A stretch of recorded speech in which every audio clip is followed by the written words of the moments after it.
Today I'm gonna show you something that started as a simple chemistry experiment and ended up improving a well-known steel treatment method. A reliable, easy-to-follow method to give steel a clean, durable grey finish. Real-world results discovered through testing, failure and refinement, and a simple homemade formula based on common chemicals. If you're into hands-on project, metalworking, or just enjoy watching a bit of trial and error science, stick around. Let's dive in! This story starts with an experiment. I wanted to try a variation of steel phosphating, and I ended up with a new recipe that I'm gonna share with you today. Now, just to be clear, everything I'm gonna show you is already well known in the field, no secrets here. But it's mostly known in the cold forming process, maybe that's why many people skip this step. This method is sometimes called parkerization, but it's actually a bit different, especially in the final step, which leaves a smooth finish on the metal surface. Also, unlike shown in many other videos, this is about making the steel grey, not blackened and not blued. The goal of this treatment is to protect mild steel or carbon steel with a reasonably durable but very thin protective layer.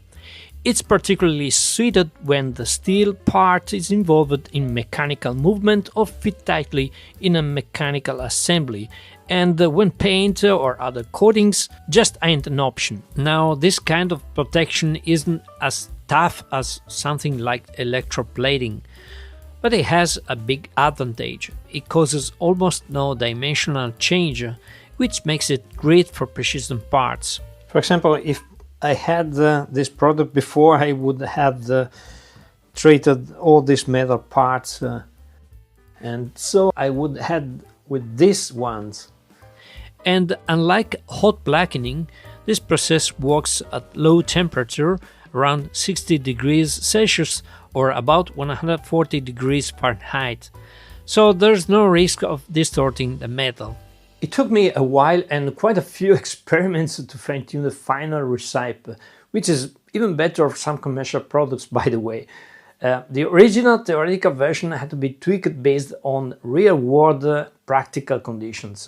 For example, one of the problems I met was with very smooth metal surfaces on which the acid would slip off. And it wouldn't be a problem if you were dipping the part in a bath, but my goal was to make it work with brushing. At the beginning, I made this product using 4 main ingredients: phosphoric acid at 75%, demineralized water, hydrogen peroxide at 3%, and a bit of zinc. Plus something else that I'll reveal later on in the video. This is pure zinc and can be sourced either from marine shops, as a sacrificial anodes, or from art shops. The part needs to be thoroughly degreased. Acetone usually does the job, but if you're dealing with waxes or heavy oils, it's better to start with warm mineral spirits, aka light petroleum, and then follow up with acetone. And a final cleansing with a mild solution of sodium hydroxide, aka lye, helps ensure that any trace of grease is removed. In my first experiment, I dissolved the zinc into a heated mixture of phosphoric acid and hydrogen peroxide. But that was a mistake, because the reaction between zinc and acid is exothermic, so it heats up on its own and it went wild. So we can start from ambient temperature. Just be careful not to use a plastic container that might soften from the heat, and use something to prevent the acid from splattering out the beaker. Also, in my first experiment I noticed the steel was really slow to react. That gave me the idea that the solution might have been too acidic. Not to mention that I've been a bit hasty and I didn't let the zinc dissolve completely. So I tried adding a small chunk of iron wool to neutralize the bits, and it worked. It also seems to help the zinc start bonding to the steel surface. And the difference is noticeable with this piece that I let react without the addition of iron wool. And here's the twist most folks don't take. Once the reaction was done and I was happy with the color, I brushed a bit of soap using a wet brush. This causes the zinc phosphate ions to convert into insoluble zinc stearate, which sticks to the surface and gives a smooth texture. Now, because the soap contains glycerin, the sodium triphosphate that forms during the reaction can mix with the glycerin to create a waxy sludge. At least I think that was the off-white gunk I found was. It stuck to both the brush and the part, and it doesn't come off easily with water, which in hindsight could have been some zinc stearate, because I'm afraid I forgot to rinse the brush before picking up the soap. In the final recipe for the graying agent, I added iron wool directly into the solution along zinc. In theory, this helps kickstart the nucleation of zinc phosphate ions once they begin depositing onto the surface of the part. Next, and the order is important, I added the hydrogen peroxide and finally the acid, slowly. The reaction quickly starts and becomes quite vigorous, as you can see in the images. But after a few minutes, once some of the reactants are consumed, it settles down and gets much quieter. It takes a bit of time for the zinc and iron to fully dissolve, so while that's happening, we can prepare the neutralizing agent that will be used instead of soap. In this cup, I've weighed out 28 grams of stearine and measured it using a heat gun. Then I poured in a solution of concentrated sodium hydroxide and gave it a quick mix. This produces sodium stearate and glycerin, which is soluble in water. So to remove it, I rinsed the product with demineralized water to wash out the glycerin. Among the failed experiments was one where I used calcium hydroxide, a bad idea, and another one where I tried treating this piece of stainless steel. Yep, I only realized it was stainless after it stubbornly refused to react. This works. This reacts. Why this part mysteriously doesn't react at all? When that was an oops moment, it actually led me to a useful idea, adding a rusting solution to help the graying agent penetrate better. So I mixed 2 parts of 12% hydrogen peroxide with 35% acetic acid and added a few grams of sodium chloride, which is just table salt. This rusting solution creates peracetic acid and a mix of hydrogen peroxide and vinegar, along with some sodium chlorates. It turns out to be pretty aggressive on steel, and as you can see, in just seconds you get a nice orange patina of iron 3 oxides forming on the surface. So here it is, the final procedure. First, optionally pre-treat the part with the rusting solution and rinse it off once the surface has developed the light patina. Then apply the graying solution and let it work for about 5 to 10 minutes.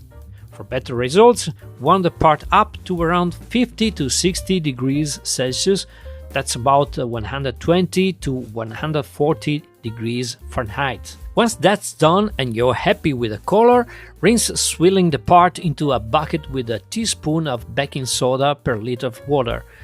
This precipitates the unreacted acid and ions.